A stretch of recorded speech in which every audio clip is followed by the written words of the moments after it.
Горе от ума, или там меньше знаешь, лучше спишь. Ум и бедность. Сообщество бабуинов, которые, значит, сбивали бы палками, значит, бананы, и все. Я, в конце концов, Карла Маркса вспоминаю. Высри свою сложность вот в моменте. А как убедиться в том, что он действительно умный? Не всем людям умным интересны деньги. В чем секретный соус? Я отвечу на вопрос. У всех людей разный рост, и не важно, где ты рос. А в чем секретный соус? Окей, я еще раз отвечу на этот вопрос. Игорь Владимирович, хочется поговорить об уме и интеллекте. Что можно считать умом в современном мире, на ваш взгляд? Я дам специальный тест, которым я определяю, вот нахожусь ли я в умном состоянии, или я, как говорил Аристотель, нахожусь в глупом состоянии. Да? Я применяю этот тест для себя, я дам его тебе, и ты можешь каждый момент обнаружить, в каком ты состоянии. Люди делятся вообще всего на 3 группы. Каждый узнает себя и может определить достаточно невооруженным взглядом, в какой группе он находится. Да? Начну с 3-го уровня. Это те, кто не победитель, не выигрыватель, те, кто проиграл, те, кто отстал. Ну, их еще иногда называют глупые. Ну, давай, я называю неумные люди. Они выполняют кем-то установленные правила, они пытаются успеть, но те, кто устанавливает правила, они меняют правила, и те опять ничего не успевают, и потому, они всегда оказываются не победителями, в общем, проигравшими. И самое главное, когда возникает у этих людей ситуация изменения, да, когда следует как-то среагировать по-другому, не так, как они знают, а по-другому, они идут и ищут того, кто им скажет, как реагировать. Они совета спрашивают. 2-я группа, я ее называю нейтральная группа. Они не проигравшие, они не неумные, они норм. Во 2-й группе сходятся люди, которые действительно сами выбирают, но из предложенного. То есть, если ты жил в однокомнатной квартире, в тюрьме, она называется, однокамерная, да, одиночка, да, это в 3-й группе, да, тут ты поселился в такой 5-комнатных хоромах и так далее. Ребят, 5-комнатные хоромы — это тоже заточение, это тоже ограничено. Эта группа сильно лучше, чем 3-я, подчеркиваю, очень сильно, поэтому из 3-й группы во 2-ю я очень рекомендую перейти, но длительное зависание во 2-й группе я тоже не рекомендую. Заведите себе будильник, не более 3 лет провести во 2-й группе. Итак, 1-я группа, куда я всех приглашаю, это люди-победители, люди-выигрыватели. Они ведут себя как истинно свободные. Они говорят: подожди, что ты мне тут гонишь, говоришь, это или то? Нет, и это, и то, и еще вот даже то, о чем ты мне не предложил, я тоже беру, и теперь, внимание, и реализую. Вот давайте, например, посмотрим на Цукерберга. Марк Цукерберг, вы видели его? Да на него без слез не взглянешь. Он вообще дальтоник. Вы знаете, почему новая компания, как он переименовал, Мета, а там тоже вот это вот кракозябра тоже синяя? Потому что синий цвет он видит, потому что он дальтоник, а другие цвета не видит. Но однако дальтоник, физиологические, там какие-то физические вот эти вот отклонения абсолютно не мешают Цукербергу быть в 1-й группе людей. Он сделал свой выбор. Влиять на миллиард людей, да, вот через свои эти платформы, инстаграмы, там, фейсбуки и так далее, и через новую компанию Мета, через очки вот этой дополненной реальности, которые будут. Он выбирает, чем другие будут пользоваться. Поэтому здесь становится понятно следующее. Слушайте, умный человек — это не тот, кто вот умный от природы, от рождения. Нет. Это кто по пути своей жизни, пройдя из 3-й группы во 2-ю, укрепившись во 2-й, принял для себя осознанное решение идти в 1-ю. Хочется про 3-ю группу очень короткий уточняющий вопрос. Многие ли люди вообще из нее выйдут? И есть ли люди, которые не способны физически по каким-то своим основным параметрам выбраться оттуда? Хороший вопрос. Подчеркиваю, у каждого человека от рождения все есть необходимое, чтобы не оставаться в 3-й группе. То есть особенность принятия для себя оставаться в 3-й группе, проигравших, да, это ментальная установка. Но подчеркиваю, никакого значимого труда не стоит из третьей группы перейти во вторую. Не стоит. Есть очень простой прием. Есть те, кто уже во второй группе, стань частью сообществ людей, которые во второй группе. Все. Все, что надо. Пойти в сообщество резидентов IQM, X10 Academy, про женщин и так далее. Стать частью этих систем, а не оставаться и не цементировать свою убежденность, что третья группа людей — это, на роду написано, и все. Государству нужны ли умные люди, потому что это частая такая дискуссия по поводу образования, что оно вот так устроено, потому что государству не сильно-то и нужно, чтобы люди серьезно поумнели. Да. Государство — это люди.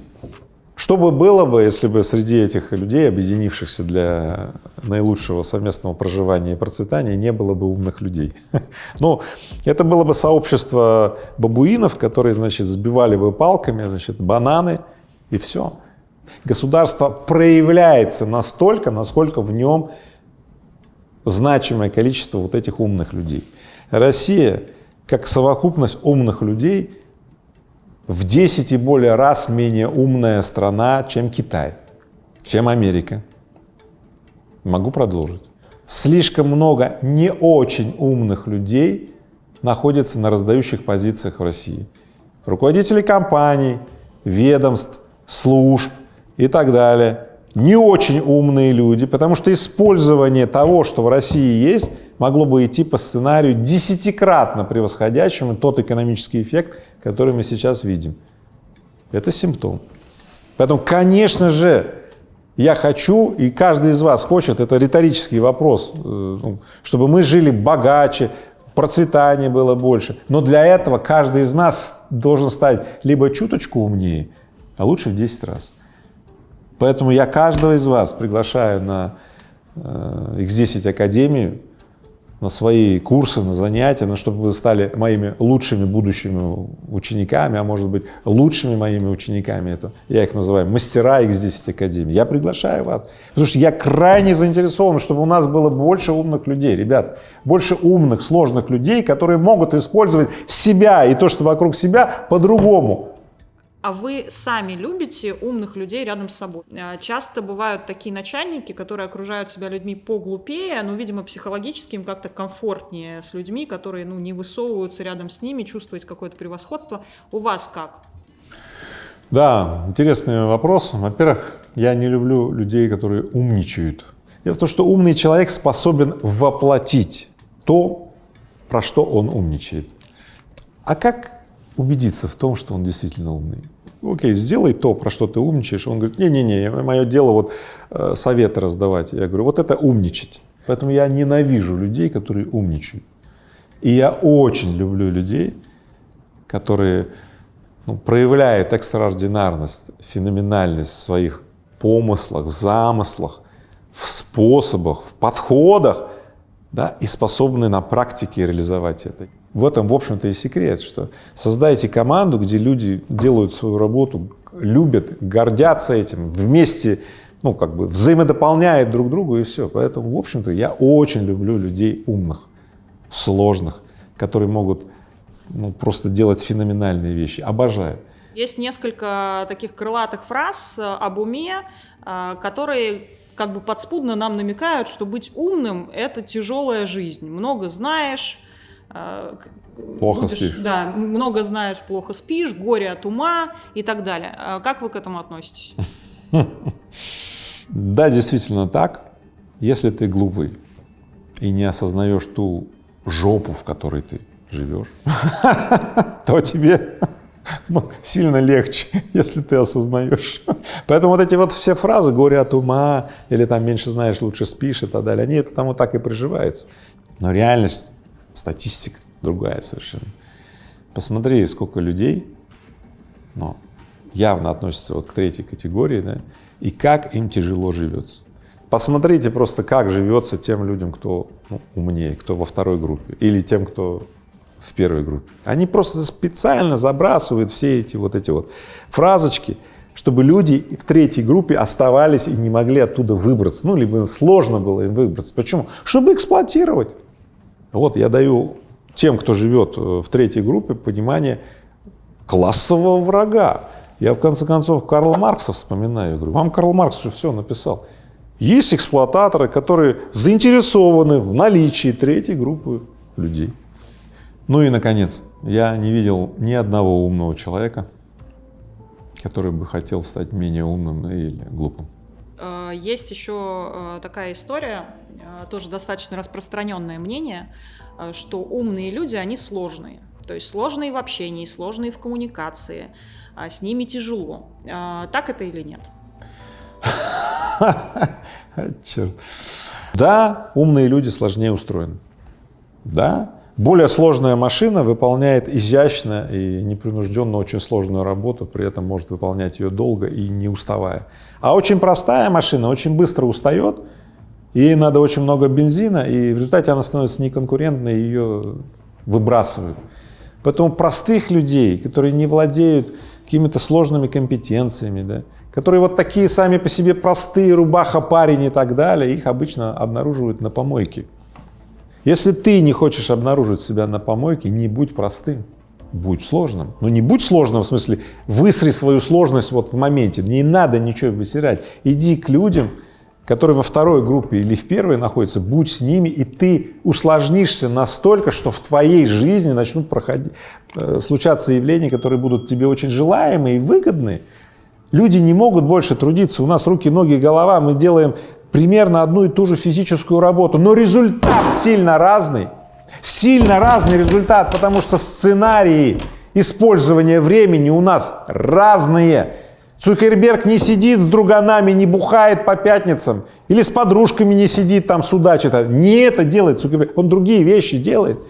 И я тебе рекомендую обрести именно такую сложность. Есть еще одна фраза очень известная. Если ты такой умный, почему ты такой бедный? Как вам кажется, может ли умный человек не преуспеть в финансах и быть действительно бедным?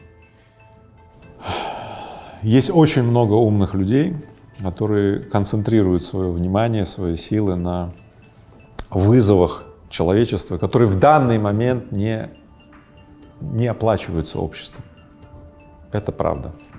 Опять же, эта фраза, если ты такой умный, то что ты такой бедный, это вот спекуляция. Это опять попытка противопоставить, например, ум и бедность. Однако я скажу очень просто. Умный человек имеет все необходимое для того, чтобы переключить этот ум и эту свою сложность, например, на область человеческой деятельности, где есть деньги, и у него будут деньги. А вот если ты не умный, у тебя вообще 0 шансов. Вот и все. Руководствуйся тем, что тебе должно быть интересно по жизни, и тогда жизнь твоя будет раскрашиваться красками. И деньги в данном случае не являются универсальным ответом, что интересно. Не всем людям умным интересны деньги. Это правда. Вы вначале обещали небольшой тест на интеллект от вас лично. Давайте уже как-то его проведем. Да. Итак, тест, который я обещал, где ты поймешь, насколько ты, может быть, умный. Я буду сейчас говорить некую фразу, в которой ты будешь себя узнавать, насколько-то, да, и тебе нужно поставить 0 или единицу. Пункт 1. Принятие себя. Если ты ругаешь себя, коришь, досадуешь, если ты обижаешься на других людей, если ты гневаешься на других людей, ставь себе по этому пункту 0. Да?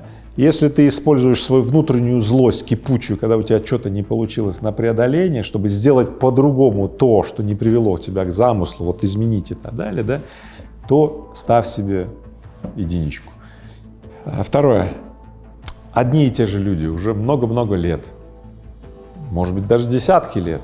Если одни и те же люди, с кем ты проводишь выходные, будни, чай пьешь, ставь 0.